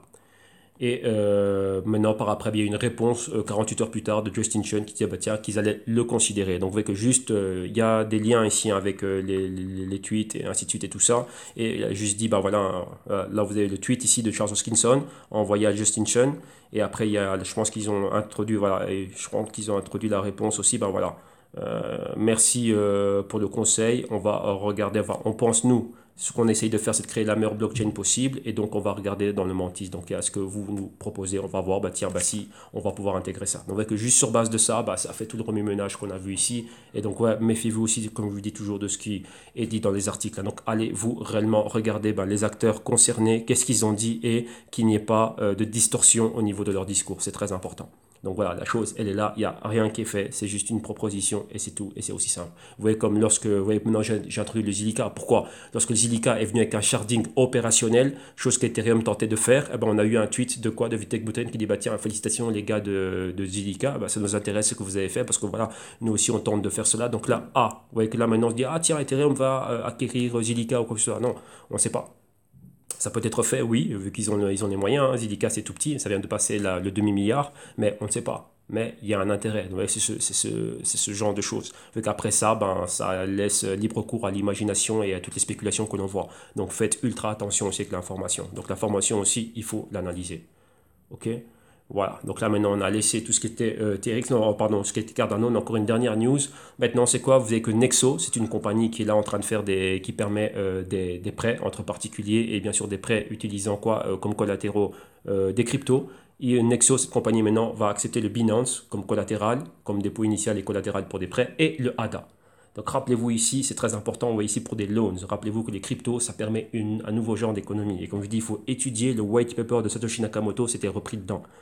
C'est que lorsqu'on est de gré à gré, donc dans cette nouvelle économie, donc de gré à gré, donc entre Paul et Janine, eh ben Paul et Janine ne sont plus obligés d'aller demander un crédit à leur banque, eh ben ils peuvent se le faire entre eux via un contrat intelligent et l'un d'entre eux a quelque chose qui va te payer, l'autre va venir mettre un collatéral, et ainsi de suite. Enfin, toute une nouvelle économie. Ce que l'on voit aujourd'hui sans tierce partie de confiance et donc quoi, les entités centralisées. Et ça a été repris. Et ça, c'est possible avec n'importe quelle crypto. Donc là, pourquoi est-ce que j'aime bien cet article? J'en reviens à ce qu'avait dit Warren Buffett qui disait oui, les cryptos ne me servent à rien. Principalement en parlant de Bitcoin. Il dit oui, avec le Bitcoin, je ne peux rien avoir. Il n'y a même pas un taux d'intérêt. Donc même si je le garde, je ne peux pas le prêter à ci, ça, ça. Ben, faux. Archi, supra, menteur, ce personnage-là. Parce que vous pouvez le faire et ça a déjà commencé. Là, il y a pas mal de crypto-rapports des samedis dans lesquels on a déjà parlé de ça. Vous avez des grosses entités au Japon qui le font déjà. Des prêts ici, comme vous voyez là, on a une plus petite entité, enfin aussi importante, Nexo qui le fait. Et vous voyez qu'il n'y a pas qu'avec le Bitcoin. Principalement, ils avaient les 5 premières cryptos, donc Bitcoin, Litecoin, Ethereum, Ripple, et je ne sais plus c'était quoi laquelle, la cinquième. Et maintenant, bah, vous avez encore le BNB Coin et le Cardano. Donc vous voyez que là, c'est possible aussi. On voit qu'il y a vraiment une nouvelle économie qui est en train de se mettre en place. C'est cette transition qui est en train de se faire. Et maintenant, ça, je termine avec ça aussi au sujet du Cardano parce que c'est quelque chose de super important, on en a beaucoup parlé. Et là, on va revenir dessus dans le Q3 du Global Crypto Research parce qu'il y a ce gros mythe. On voit qu'il y avait pas mal, enfin, même pas ce gros mythe, mais on en fait des grosses lignes. Et c'est ça. Donc, vous voyez que le cofondateur de Cardano a été, comment dirais-je, je ne veux pas dire réprimandé, mais a été repris par Waze Consulting, qui est enfin, même pas consulting, c'est une boîte qui fait des ratings. Donc, comme Moody's, une agence de notation comme Moody's, Standard & Poor's et Fitch, ainsi de suite. Et il lui dit, ben, justifie le pourquoi est-ce que Wall Street va ramener des trilliards dans les cryptos. Et vu que ça, c'est une grosse question qui a été soulevée. Oui, non, après le consensus, Wall Street va rentrer avec tout l'argent qui va rentrer dedans, et ainsi de suite. Maintenant, ici, il y a 2 points. Juste ici, juste en s'arrêtant sur le titre, on a besoin d'aller un peu plus loin. En s'arrêtant ici, il y a quelque chose. Vous avez vu que Cardano tente de faire des choses décentralisées, faire ci et faire ça de manière décentralisée. Et lorsqu'on est décentralisé, on dit tiens, on veut décentraliser le pouvoir, mais vous les avez vus parler avec une entité centralisée, qui est Google. Et où est tout l'argent de Google? Qui a mis Google sur place? C'est Wall Street. L'argent qui est dans Google, pourquoi est-ce que Larry Page et Sergey Brin et Eric Schmidt sont là où ils sont? Enfin, non, je pense que Eric Schmidt est une autre compagnie, mais voilà, les fondateurs, Larry Page et Sergey Brin, pourquoi ils sont milliardaires aujourd'hui? C'est l'argent de Wall Street. Donc ils sont centralisés. Ok? Maintenant, vous avez Cardano qui se dit être décentralisé, qui a besoin de capital pour grandir, et ils vont faire les yeux doux à une entité de Wall Street, donc Google. Google fait partie du système, donc sachez-le, ils sont centralisés, comme Wall Street est centralisé. La fortune est centralisée. Les tenants de Wall Street, c'est des Bill Gates, Warren Buffett, Jeff Bezos, Jimmy Dimon et ainsi de suite, et toute la compagnie, George Soros, ainsi de suite sont là. Leur argent est là. Oui, il y a des trilliards dans Wall Street. Et ça, on va l'étudier sur base de chiffres concrets et voir quels vont être réellement les scénarios qui vont faire que. Mais il faut étudier le passé qui a fait que, tiens, pourquoi est-ce qu'on a une nouvelle classe d'actifs et pourquoi est-ce qu'on va mettre des trilliards dedans. Et ça, c'est déjà arrivé avec quoi? Le Nasdaq. Et on a eu la bulle du Nasdaq, donc 99, 2000, 2001. Qu'est-ce qui s'était passé à cette période-là? On a encore eu une autre style de classe d'actifs qui avait explosé. Les dérivés sur les prêts immobiliers. Avec la crise financière de 2008, c'est aussi une nouvelle classe d'actifs. Boum, tout le monde s'est rué dessus. Donc c'était quoi? Là, c'était l'avènement et l'ère des dérivés. Et boum, ça aussi, c'est explosé. Maintenant, il y a eu des trilliards qui sont rentrés dedans. Et des trilliards aussi qui ont disparu. Maintenant, pourquoi est-ce que ces mêmes trilliards devraient rentrer maintenant dans les cryptos? Vous voyez que là, c'est bien, c'est des lignes, c'est écrit en 3 lignes. Ah, c'est magnifique, non, tiens, mes cryptos, mon bitcoin ici que je vois en rouge, ça va être dans le vert, le bitcoin à 1 million. Oui, mais pourquoi, quand et comment? Vous voyez, et c'est ça. Et d'un autre côté aussi, posez-vous la question ici. Donc là, vous voyez qu'on doit amener toujours la réflexion plus loin. On a une entité décentralisée qui va demander de l'argent, comme on avait vu. C'est même pas demander de l'argent, mais si, ils sont là pour de l'argent. Rappelez-vous, c'est ça. Tout, c'est une question d'argent. Tout ça ici, ils ont besoin de capital pour monter. Donc c'est toujours une question d'argent. Pourquoi est-ce qu'on va payer une visite à Google et les expliquer ce qu'il y a? On a besoin d'un peu de quelques de vos trilliards qui sont ici, que vous les mettez chez nous. Donc maintenant, cette entité ici a demandé, tiens, justifie-toi, montre-le nous, sois factuel. Et là maintenant ici, bah ouais, que par rapport donc voilà, comme on dit ici, Waze Ratings a dit Charles Hoskinson, cofondateur de Cardano, qui avait tweeté que Wall Street allait rentrer dans les cryptos et ramener des dizaines de trilliards. Donc il a dit ralentis un peu, s'il te plaît. Quand on dit Wall Street, c'est US. Donc, elle dit que tous les actifs qui sont dans les banques, maintenant, c'est moins de 17 trilliards. Donc, c'est juste quoi? Ça, c'est le PIB des États-Unis. Et le PIB des États-Unis, c'est 18,6 trilliards. Et ici, on dit voilà, que le PIB entier, c'est 19 trilliards. Donc, si c'est des dizaines de trilliards, donc imagine-toi que la moitié de l'argent des États-Unis, puis qu'il a bien parlé de Wall Street. Maintenant, rappelez-vous que Wall Street, c'est où? Wall Street physiquement, États-Unis, ou Wall Street, c'est le monde financier global. Rappelez-vous, lorsqu'on parle de Wall Street, c'est deux choses. Il y a la localisation États-Unis, Manhattan. Ou d'un autre côté, lorsqu'on parle de Wall Street, c'est le monde financier global. Et ici, ouais, je dis, bah tiens, clarifie. Si tu parles de Wall Street, l'endroit géographique, sache que voilà, les banques à Wall Street, donc US, c'est ça. Et le PIB des États-Unis, c'est ça. Donc si tu dis qu'il y a ça qui va rentrer dedans, donc la moitié, plus de la moitié, ou l'entièreté devrait rentrer dans les cryptos. Donc 19 trilliards. Ok, on sait ils sont où. Donc maintenant, il faut savoir le pourquoi du comment. Donc là maintenant, voilà, nous on va revenir dessus. Et vous voyez qu'il y a pas mal d'articles qui reprenaient cela, où on dit, bah, tiens, explique-toi ici. Donc c'est très important, vous voyez là, et voilà, c'est un personnage qui est très connu, qui est respecté. Monsieur Hoskinson, on le respecte, cofondateur d'Ethereum et ainsi de suite et tout ça. Maintenant, Cardano, le IOHK et ainsi de suite. Donc vous voyez que là, ici, pour une personne qui ne connaît pas, un novice va voir ça et dire, ouais, non, super, ça va monter, ainsi de suite et tout ça. On a déjà vu ce que ça donnait lors du consensus. Et maintenant, le pourquoi du comment. Vous voyez ici, il faut être factuel. Ici, cette boîte qui fait des notations, il a parlé de choses factuelles. Maintenant, explique-toi comment. Comment est-ce que cela va se passer? Et donc là, maintenant, je m'adresse à mes insiders, donc ceux qui sont avec moi en consulting, ainsi de suite. Vous avez bien vu que ça, c'est un point que j'ai soulevé avec certains d'entre vous. On a regardé ça factuellement avec des chiffres. Et voir regarder ce qui s'est déjà passé par le passé. Vu qu'il y a certains patrons qui se répètent. Donc on va voir pourquoi ces trilliards devraient passer là et pourquoi est-ce qu'ils devraient rentrer dans les cryptos. Voilà, maintenant, moi, si j'ai 19 trilliards, est-ce que, soyez honnête vous-même, pensez, sur base de vos analyses, je ne dis pas technique, mais fondamentale, est-ce que maintenant, si vous êtes 19 trilliards, est-ce que vous allez mettre ne plus qu'un trilliard dans le IOS? Avec tout ce qu'on a vu avec le IOS maintenant. Allez vous mettre un trilliard dans le IOS là, aujourd'hui, vu qu'on est dans cette journée-là. Avec vos 19 trilliards. Et comme on parle de dizaines de trilliards, ou même dans le Cardano, de quoi que ce soit. En sachant que le wallet d'Aedelius, que moi je l'ai, qui n'est pas opérationnel à 100%. Donc, est-ce que ce trilliard va être en sécurité? Et on n'a que des tests nets, donc des versions bêta, même pas des versions full, mais des tests nets. Donc c'est pas prêt au lancement. C'est pas prêt à l'adoption massive. Bien sûr, il faut un capital initial de départ, mais il faut un capital risque. Et pas un capital établi comme Wall Street. Wall Street, c'est des compagnies édifiées. Google est une compagnie qui a passé la phase de risque. Donc, comme vous avez vu, ce que je vous ai montré avec Crunchbase, où c'était des startups qui étaient là, ça c'est la partie risque. Et dans la partie risque, ceux qui ont tout leur argent ici, et là j'en ai souvent montré avec les Venrock et ainsi de suite, regardez les émissions des samedis, ils vont prendre 0, moins de 1% de ces trilliards ici pour aller le mettre en risque là-bas. Monte-moi une startup et ramène-la moi à Wall Street. Les trilliardaires attendent à Wall Street, ils veulent des choses édifiées, concrètes, comme le cas d'un Google aujourd'hui, comme le cas d'un Facebook aujourd'hui. Et voilà, Facebook est passé par là. Pourquoi est-ce qu'on allait mettre des trilliards dans Facebook? Il a fallu qu'il y ait des gens qui viennent de Wall Street, rappelez-vous Peter Thiel, ancien trader de Crédit Suisse, qui fassent le voyage Silicon Valley avec d'autres personnes pour investir dans un jeune Mark Zuckerberg qui avait un projet qui s'appelle Facebook et faire monter cela jusqu'à le ramener à Wall Street ou en cours de route être acquéri ou quoi que ce soit, il a refusé de le revendre et il a bien fait. Donc voilà, ça fait ce qu'on connaît aujourd'hui. Et lui-même avait fait la même chose avec PayPal, faire le voyage d'Afrique du Sud, aller là-bas après son aventure à Wall Street, aller à Silicon Valley avec ses amis, Elon Musk, ainsi de suite, monter PayPal et après vendre PayPal au géant eBay. Et voilà, après ça fait ce que ça fait le personnage que l'on connaît aujourd'hui. Donc ça, c'est le capital risque. Wall Street, c'est du capital établi. Donc là aussi, vous devez aller loin dans vos recherches. Vous devez savoir qui est quoi et qui fait quoi. Donc c'est très important ici, vous voyez, parce que là, un personnage très connu, Hoskinson, a juste dit ça. Donc juste en un tweet, ça ne va pas faire que demain, boum, on a des trilliards qui vont rentrer. Non, il faut savoir comment c'est fait, qui est quoi, ces trilliards ils sont où, qui les tiennent, et dans quoi sont mis ces trilliards. Ok, donc c'est très important de comprendre cela. Et ici, on va terminer avec deux articles ici qui concernant le néo. Donc, vous voyez maintenant, là, on va rentrer un peu plus dans l'aspect géopolitique. Pourquoi? Parce que vous savez que maintenant, il y a des problèmes entre la Chine et les États-Unis. Donc, Xi Jinping Monsieur Donald J. Trump d'un autre côté. Pourquoi? Au niveau des trading balance, donc c'est quoi? Du déficit de balance commerciale qu'ont les États-Unis vis-à-vis de la Chine, et même pas vis-à-vis que de la Chine, hein, vis-à-vis de l'Europe, vis-à-vis de ce qu'on appelle les accords NAFTA, donc le Mexique et le Canada d'un autre côté. Donc il est en guerre avec toutes ces personnes-là. Et maintenant il vient d'imposer pas mal de tarifs, et ainsi de suite, sur les importations, l'aluminium, véhicules européens et tous les biens qui viennent de Chine, qui rentreraient aux États-Unis. Et maintenant, qu'est-ce qu'il y a? Ben, il vient aussi d'empêcher les investisseurs chinois d'investir dans les compagnies technologiques nord-américaines.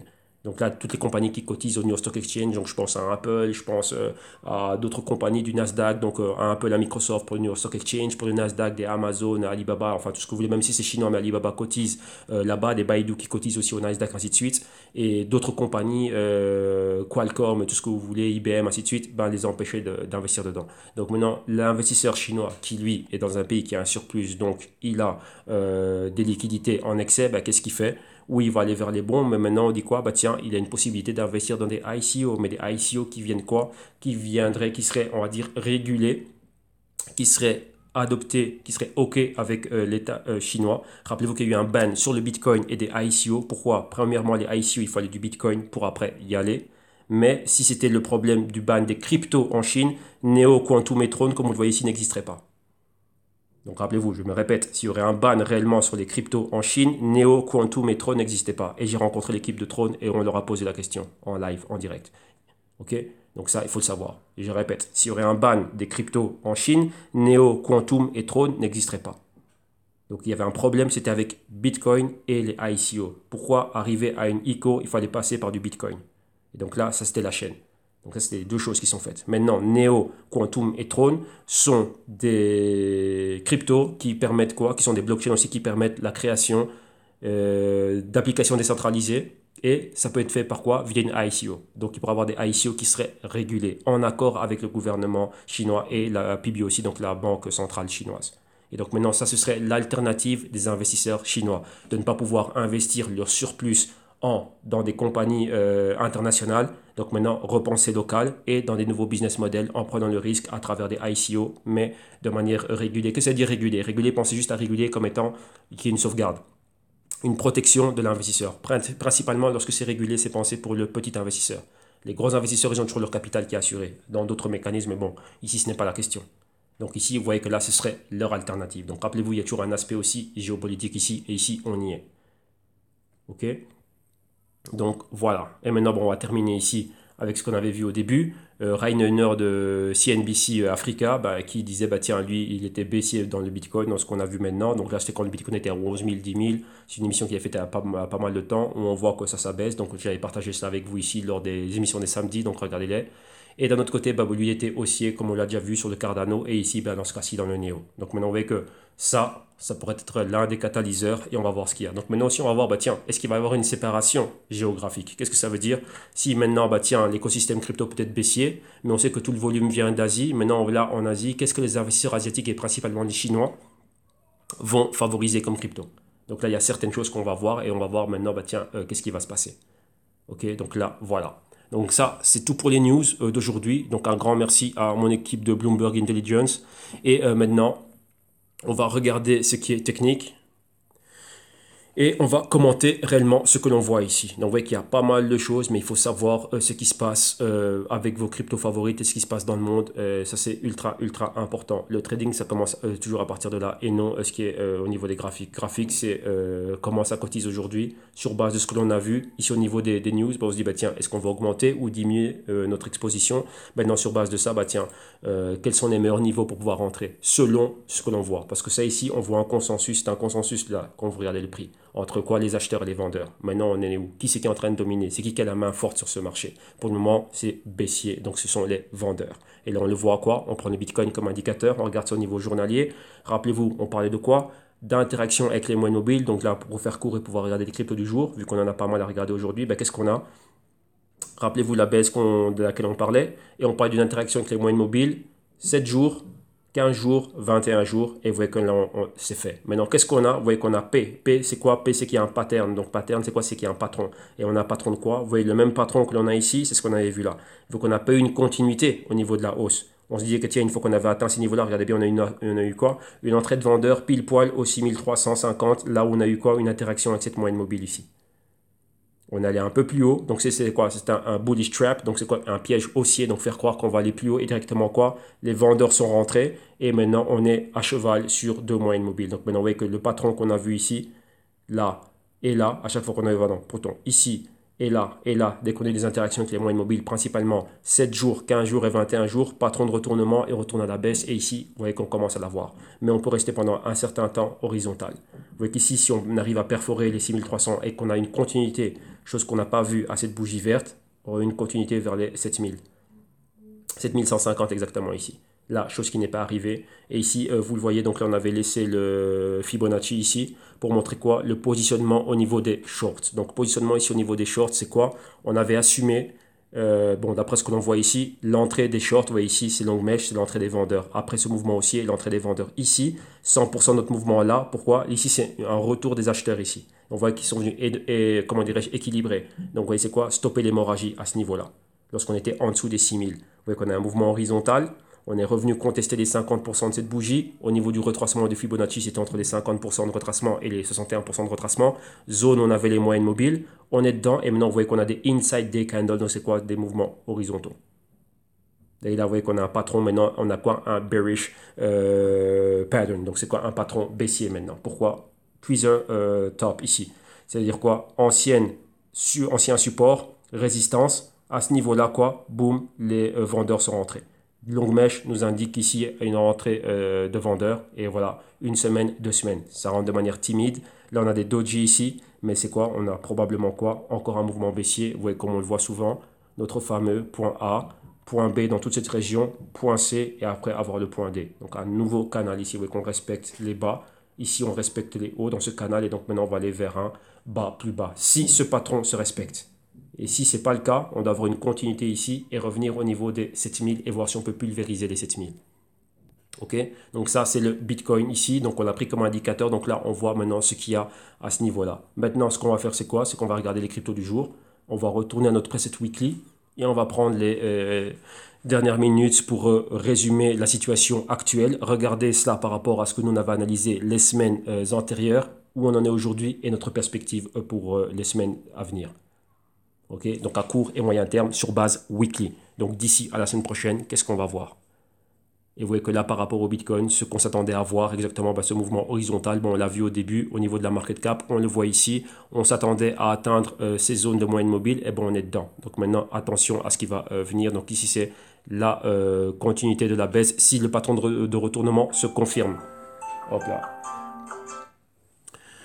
Alors maintenant, oui, c'est bientôt l'heure de partir. Bon, on va prendre le temps ici pour faire ça. Je suis bien, je vais dans les temps, donc là, ça va. Donc l'alarme me répète que c'est le moment de bouger. Alors, on va commencer avec l'Ethereum ETH. Ethereum face au dollar US. Voilà, on va prendre les prix qui nous viennent de Bitfinex. Je pense que c'est là qu'on a nos analyses. Yes. Et ici, tiens, on a un drôle de Fibonacci ici qui ne veut pas venir. Bon, ici, vous voyez qu'on a encore un glitch. Donc, vous voyez, c'est quoi? C'est ceci. Donc ici, apparemment, il y aurait un flash crash, mais ça, ne prêtez pas attention à ça. Donc ça, c'est ce qui se passe. Il y a des erreurs ici au niveau de l'informatique et des plateformes. Ce mouvement-là n'existe pas, cette mèche-là n'existe pas. On maintient le Fibonacci, pourquoi? Parce qu'on n'a pas annulé à 100% de ce mouvement. Vous voyez le mouvement qui a commencé ici début avril. Stoppé ici début mai. Depuis là, on repart à la baisse, mais regardez bien, maintenant on a un haut et un haut plus bas. Donc ce point pivot ici a validé. On a 2 points maintenant pour relier notre directrice de tendance. Donc là, c'est notre résistance du canal baissier et ici le support du canal baissier. Et là, on est parfait. Vu qu'on a un point bas, il nous faut juste 2 points dans une des directions pour pouvoir établir notre canal. Et ça, c'est chose faite. Vous voyez que là, depuis là, ensuite, si on n'a pas besoin de faire une extension de cette résistance de canal, pourquoi? Les moyennes mobiles le font. Donc on a 4 semaines et ici 8 semaines qui jouent le rôle de résistance. Et donc vous voyez que personnellement, dès qu'on a atteint, enfin personnellement, on voit ici clairement que lorsqu'on atteint ces moyennes mobiles, on est rejeté et on continue à aller à la baisse. Donc on a cette interaction avec ces moyennes mobiles-là et on n'est jamais au-dessus. Le fait de ne pas être au-dessus, ça ne donne pas de continuité pour être haussier. Donc là, le momentum reste baissier. Donc ici, on a quoi? En vue, les 450, donc niveau auquel on est maintenant. Et on a quoi ici un peu plus bas? Regardez toujours ce qui se passait à gauche. Ancien point pivot ici, donc résistance support au même endroit. Ici, on est en dessous d'un niveau clé. Là, on a les 450 et on a un support résistance ici, donc les 400 et les 360 ici. Et quand on regarde ici, on avait quoi? Bah, des niveaux de résistance passés. Donc là, oui, résistance, résistance et ici support. Donc là, on pourrait venir se poser ici. Rappelez-vous, cette longue mèche ici, ce glitch, pardon, n'existe pas. Qu'est-ce qu'on a aussi? On est en dessous de la moyenne mobile de 52 semaines. Les autres moyennes mobiles ont une inclinaison de 45 degrés vers le bas. On a eu l'interaction, on n'est pas trop loin de la moyenne mobile de 4 semaines, donc on peut avoir une interaction avec elle et continuer à aller plus bas. Ou maintenant ici c'est quoi? Ben, avoir un point pivot. Ici vous voyez qu'on a aussi cette directrice de tendance de long terme, donc support, un point bas et un bas plus haut. Si on rebondit ici, ben, ce serait ici, aller retester la moyenne mobile de 52 semaines, convergence ici avec celle de 8 semaines, 13 semaines ici, 21 semaines, 26 semaines. Et si ce n'est pas le cas, ben, continuer premièrement vers le support des 360. Et pourquoi pas aller atteindre la moyenne mobile de 104 semaines. Lorsqu'on regarde le stochastique, on est dans une zone de valeur juste.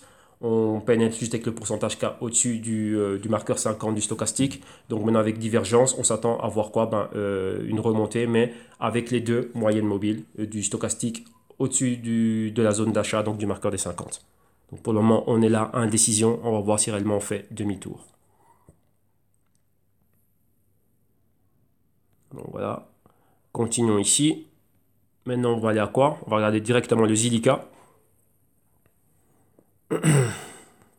Donc ici, Zilliqa.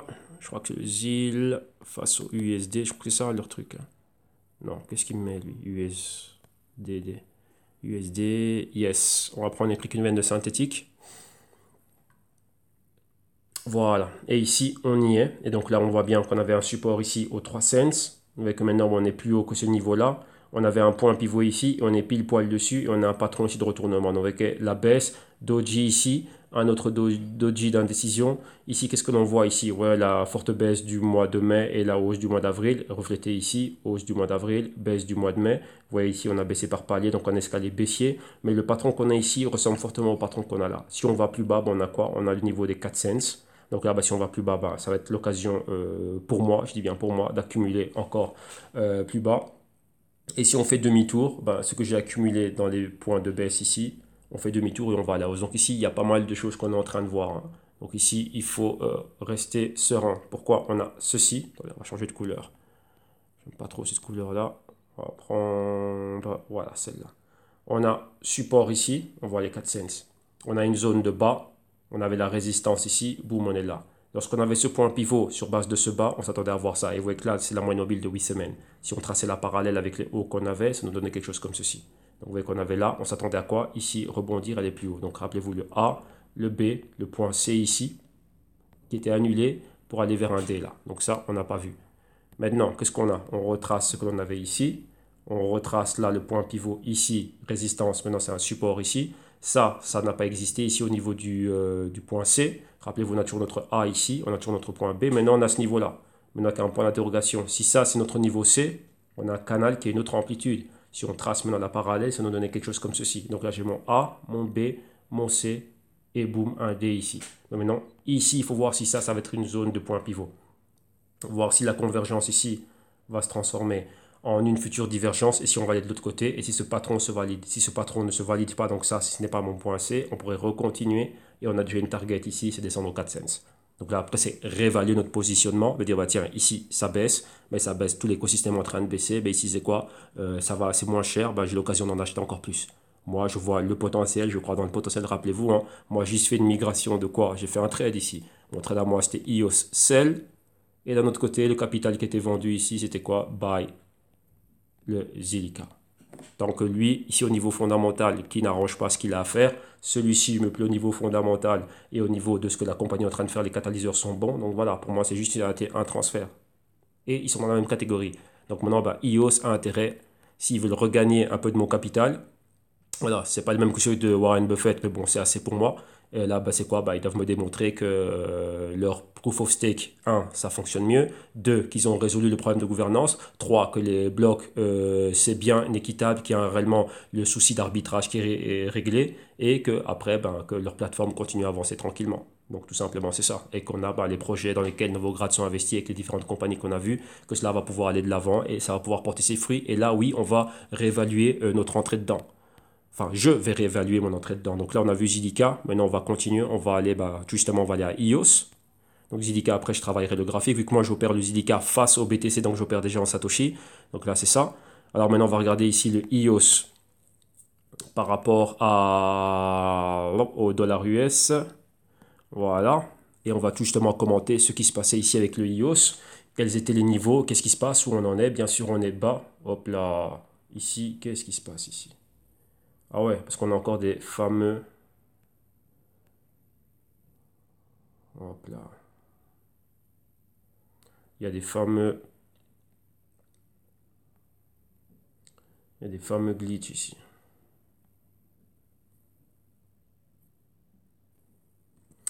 Voilà, excusez-moi pour ce petit souci, c'est la journée des glitches ici. Comme vous voyez, on a un super pointeur qui n'existe pas, je tiens à le préciser, et qui va jusque les 4, 5 000 ou 3 000 ou je ne sais pas quoi. Donc folie totale ici, voilà, les soucis informatiques.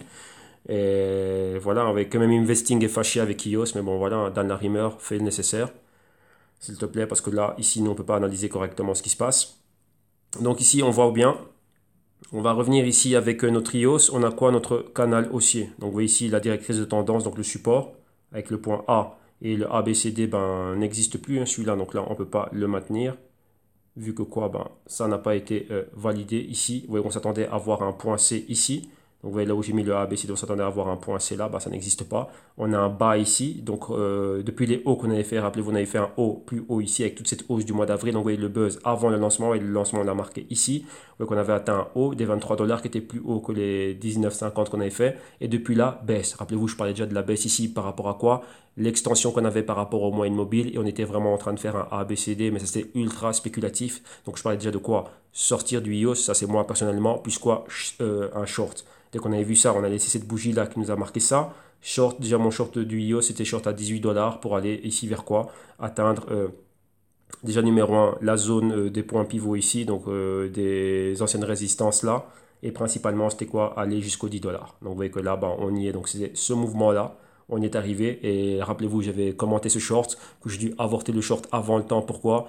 Vu la volatilité qu'avec le IOS, les brokers ont changé les conditions de trade avec le IOS. On avait 90 jours, de 90 jours, enfin non, 30 jours je pense, ouais c'est 30 jours. De 30 jours, on a augmenté la période de temps, mais vu la volatilité, c'était réduit, et vu le lancement du IOS, on a été réduit à 20 jours. Donc vous voyez que là, on n'avait même pas le temps de pouvoir rester dedans, et les conditions étaient horribles. Donc voilà, on a quand même pris les bénéfices qu'il y avait à prendre dedans, mais voilà, après c'est short avorté, être hors du short, mais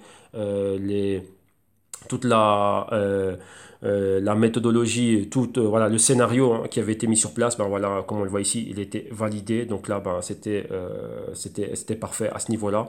Et on a bien vu après les problèmes, donc les catalyseurs qui ont été négatifs au niveau du IOS lors du lancement, et on voit que ça ne pardonne pas. Et on a continué à aller plus bas. Rappelez-vous qu'on est toujours haussier, on est toujours dans un canal haussier. Donc maintenant, ce ABCD, la chose qu'il faut faire, c'est quoi? Ça ici, ce serait un potentiel point C, et maintenant le potentiel point D, ce serait un autre, hein. Donc là, quelque part par là. Ouais, exactement, ça maintiendrait cela. Donc ici, maintenant, on va voir si ici, on va rebondir. Vous voyez qu'on a quoi? On voit apparaître ici la moyenne mobile de 52 semaines. Et nous, on replonge en zone de sous-évaluation. Donc on attend quoi? Une future convergence ici en zone de sous-évaluation. Donc vous voyez que c'est quoi? On peut aller plus bas. Donc vous voyez, on a un point pivot ici, donc les 7,30. Donc si on va plus bas que cela, être plus bas aussi que la moyenne mobile de 52 semaines, en dessous des 7 dollars et des 6,50 ici, ce serait atteindre quoi? Les 5 et voire les 4 dollars. Ouais, donc là, c'est la target qui est ici. Donc là, elle est déjà marquée ici en doré, qui est ce point pivot ici, donc ce support. Voir si on va venir le valider. Donc ce serait quoi? Avoir un double bottom et d'ici repartir de là. Et vous voyez qu'ici, on avait quoi? Une petite indécision ici, hein, donc résistance support au même endroit. Donc là, voilà ce que ça va faire. Donc là, on verra si ça se fait. Vu qu'au niveau du Fibonacci, on n'a pas encore annulé le mouvement à 100%. On est à 78% exactement. Si on perforce ça à la baisse et qu'on est en dessous d'un moyen mobile de 52 semaines, on va aller plus bas. Et le stochastique vient de pénétrer la zone de sous-évaluation avec divergence. Donc quoi? On peut continuer à avoir des mouvements forts à la baisse ici pour le IOS. Donc avec tout ce qu'on a, tout ce qu'on vient de rajouter au niveau des catalyseurs et des news négatives, ça ne va pas arranger les histoires. Ok, donc ça, voilà ici pour le IOS. Avec même Investing, ils sont fâchés avec eux. Donc voilà. Donc, je ne suis pas le seul, on n'est pas les seuls. Donc, même Investing, je suis sûr qu'ils ont shorté. En plus, j'ai vu un représentant d'Investing, Clément Thibault, à l'événement Crypto Forex d'il y a une semaine. Et voilà, hein. Donc ça ne m'étonnerait pas qu'il soit short aussi. Alors maintenant, on continue. On a les deux derniers. On va regarder le NIO et le Cardano. On va commencer par le ADA. Donc voilà, Cardano, dollar US. Voilà, voilà. Et qu'est-ce qu'on a ici? Ah bah voilà, ouais, ici ça se passe bien. Investing, ils sont cool avec le ADA. EOS, pas bien. Donc voilà, ici on reste bien sûr comme tout l'écosystème baissier. Et vous voyez ici avec le EOS, je vous ai parlé d'un double bottom. Vous voyez ici on avait aussi un canal, hein, donc en assumant que voilà, ADA était sorti là. On avait ce bas ici, donc reliant un bas et un bas plus haut. Boom, canal par rapport au point que l'on avait ici au-dessus. Ici aussi on avait une espèce de point pivot, mais ça n'a pas été soutenu. On est allé plus bas. La hausse du mois d'avril top au mois de mai, annulé complètement à 100%. Donc maintenant, on va agrandir pour réellement aller dedans. Qu'est-ce que l'on voit ici directement? On voit quoi? On a annulé cela. Et vous voyez qu'ici, on a un patron où on voit qu'on semble rebondir. Donc, utiliser le même point de support. Ouais, support, support résistance ici une fois dans notre escalier haussier. On est revenu dessus, support. Maintenant, encore une fois, support. Et ici, on voit quoi? On a repénétré la zone de valeur franc, enfin de valeur juste, avec une convergence. Donc ici, maintenant, on pourrait voir quoi? Le pourcentage K passer au-dessus du pourcentage D et être au-dessus du marqueur des 50. Donc probablement ici, on a un sentiment haussier, mais vous voyez qu'on a annulé complètement le mouvement haussier. Donc là, le Fibo, on va pouvoir le bouger. Donc mouvement annulé à 100%. Et donc ici, on repart à 0. Ouais, donc là, ici, sur les 0,15, 0,14 ici. Donc on va voir réellement, tiens, est-ce qu'on rebondit à partir de là? Si ce n'est pas le cas, on va pouvoir continuer encore à aller plus bas, comme tout l'écosystème continue à baisser. Mais si c'est le cas ici, on va voir si on va remonter. Donc vous voyez ça, on va prendre ça comme ça. On va dire, tiens, on va remonter comme ceci. Moi, j'ai besoin de celle-là.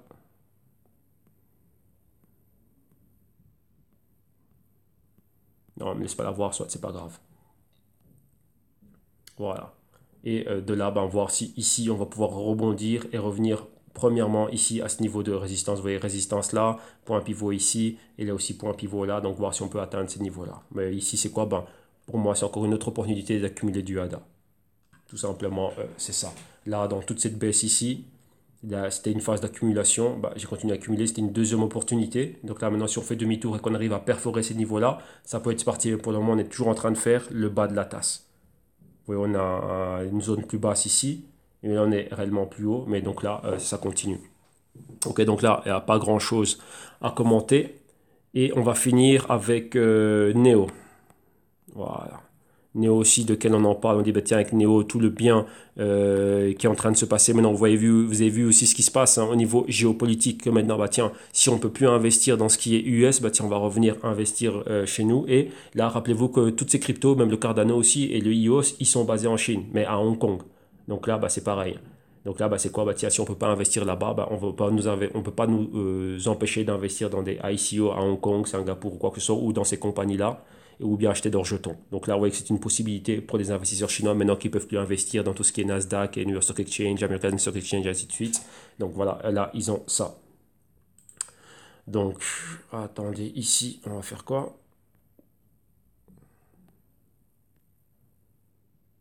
Voilà. Et ici, maintenant, qu'est-ce qu'on a ici? Là, Néo, on voit que quoi? On est aussi, premièrement, ce qui m'attire, moi, c'est la zone de sous-évaluation. Canal baissier ici qui se maintient, donc rejet à chaque fois qu'on est dans le support. Et là, comme vous l'avez vu, c'est quoi? Des possibilités d'achat bien plus bas. Donc, vous voyez que les lignes mauves ici déterminent quoi? Des points d'achat potentiels. Donc, tout ceci, à partir de la baisse ici, c'était des points d'achat potentiels. Donc, tout ça. Donc, là, ici, ces trois-là ont déjà été effectués. Maintenant, il manque quoi? Si on descend encore plus bas, pouvoir atteindre cela. Vous voyez, c'est quoi? Ces points bas sont juste quoi? C'est basé sur les anciennes supports, donc support 1 et support 2, donc ça c'est les derniers supports qui nous restent. Si on reste en zone de sous-évaluation, on peut atteindre ces zones-là. Donc Neo, comme toutes les autres cryptos, continue à aller plus bas. Et ici, c'est quoi? On voit quoi? Vous voyez que la manière dont on est en train de baisser, donc ouais, on baisse 3 semaines, on a une interaction avec la moyenne mobile de 4 semaines, on fait demi-tour et on rebaisse, donc une bougie pour annuler cela, et ensuite 3 semaines de baisse, interaction avec la moyenne mobile de 4 semaines. Maintenant, est-ce que ce patron va se répéter, ou est-ce qu'ici on va faire demi-tour et on va aller plus haut? Donc là, on verra. Si on va plus bas, il y a déjà des ordres qui sont là faits pour accumuler. Si ce n'est pas le cas, j'ai déjà accumulé ici, et là on est content. Enfin, moi, je suis content. OK? Et si on reste encore dans cette zone-là, ben on va dans la zone de sous-évaluation. Là, je vais réévaluer mes positions, ben, regarder ce qu'il y a à faire, dire, ben, tiens, est-ce que je suis bien balancé? Est-ce que le capital que je voulais placer dans le néo, est-ce qu'il a été placé selon ce que moi je voulais? Est-ce que je suis bien couvert? Maintenant, si jamais ben, il y a une hausse, ben, déjà numéro un, ce que j'ai acheté, il va y avoir X temps avant que cela s'apprécie en positif. Mais d'un autre côté, j'ai quoi? Ben, j'ai des dérivés qui me permettent aussi d'opérer avec du levier, avec le néo et aller aussi à la hausse avec ça. Donc vous voyez que vous devez avoir les bons outils. Mais là, bien déterminer votre système, votre stratégie, est-ce que vous avez, vous, à mettre en portefeuille. OK? Donc voilà, pour le moment, stand-by, fini, stop de l'hémorragie momentanément, et on verra ce qui va continuer à se faire. Donc moi, ici, c'est tout. Donc là, pour les news aujourd'hui, un grand merci à mon équipe des Bloomberg Intelligence, ici du Jesse Twim, donc Patrick Pat, Nadi, Johan. Donc voilà, donc à nous quatre, je pense qu'on vous a ramené quelque chose de pas mal. C'était une très très très bonne émission. Ça m'a bien rechargé en énergie. Moi, j'aime bien commencer mes journées. Enfin, la journée là, c'est déjà l'après-midi. La journée a commencé depuis bien longtemps ici. Et donc voilà. Donc quoi? Si maintenant vous aussi vous voulez en savoir plus sur les fondamentaux, techniques, price action, système, stratégie, money management, risk management, asset allocation et ainsi de suite, vous venez au www.institume.com, vous regardez le programme ici, principalement des vidéos modules pour apprendre le tout ici, plus de 60 heures de vidéos réparties sur 10 modules. Si vous voulez avoir le consulting, de pouvoir être là et en même temps avoir les vidéos modules et moi pour répondre à vos questions et vous accompagner là durant cette aventure-là, vous avez une solution à l'année ou aux 6 mois. Si vous voulez maintenant vous aussi, bah tiens, être investi et directement et m'avoir moi à vos côtés pour vous aider dans les analyses fondamentales, techniques, enfin tout ce qu'on fait, tout ce que vous avez vu ici, mais maintenant avec vous au côte à côte, vous avez la solution active. Si vous n'avez pas besoin de tout cela et que vous dites, ben non, bah tiens, moi j'aimerais bien avoir des rapports d'intelligence qui vont encore plus loin, eh ben là vous avez les Global Q2 Research. Le Q2 ici, comme vous voyez, c'était plus de 18 heures de vidéo avec un PDF de 185 pages. Maintenant, il y a le Q3 qui arrive et ça va être pareil. Sauf que dans le Q3, on va faire quelque chose de différent.